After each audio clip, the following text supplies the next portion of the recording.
Mrs. Dalloway said she would buy the flowers herself, for Lucy had her work cut out for her.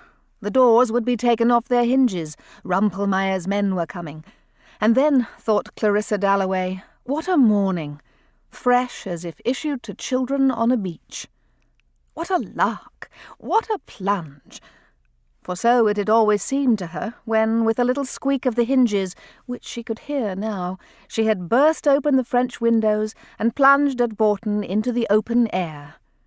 How fresh, how calm, stiller than this, of course, the air was in the early morning, like the flap of a wave, the kiss of a wave, chill and sharp, and yet, for a girl of 18 as she then was, solemn, feeling as she did, standing there at the open window, that something awful was about to happen. Looking at the flowers, at the trees with the smoke winding off them, and the rooks rising, falling, standing and looking until Peter Walsh said, "Musing among the vegetables." Was that it? "I prefer men to cauliflowers." Was that it? He must have said it at breakfast one morning when she had gone out onto the terrace.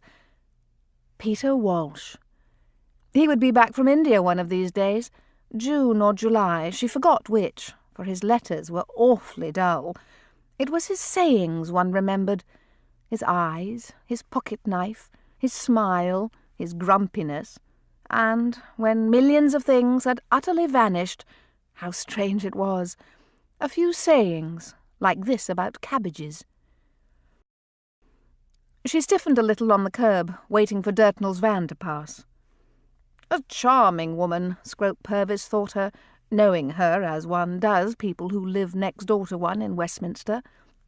A touch of the bird about her, of the jay, blue-green, light, vivacious, though she was over 50, and grown very white since her illness.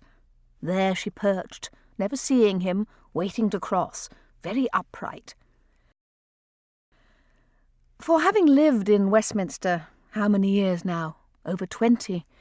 One feels, even in the midst of the traffic, or waking at night, Clarissa was positive, a particular hush or solemnity, an indescribable pause, a suspense, but that might be her heart, affected, they said, by influenza, before Big Ben strikes. There, out it boomed, first a warning, musical, then the hour, irrevocable. The leaden circles dissolved in the air.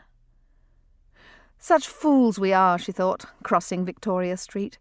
For heaven only knows why one loves it so, how one sees it so, making it up, building it round one, tumbling it, creating it every moment afresh. But the veriest frumps, the most dejected of miseries sitting on doorsteps, drink their downfall, do the same. Can't be dealt with, she felt positive, by Acts of Parliament for that very reason. They love life. In people's eyes, in the swing, tramp and trudge, in the bellow and the uproar, the carriages, motor cars, omnibuses, vans, sandwich men shuffling and swinging, brass bands, barrel organs, in the triumph and the jingle and the strange high singing of some aeroplane overhead, was what she loved.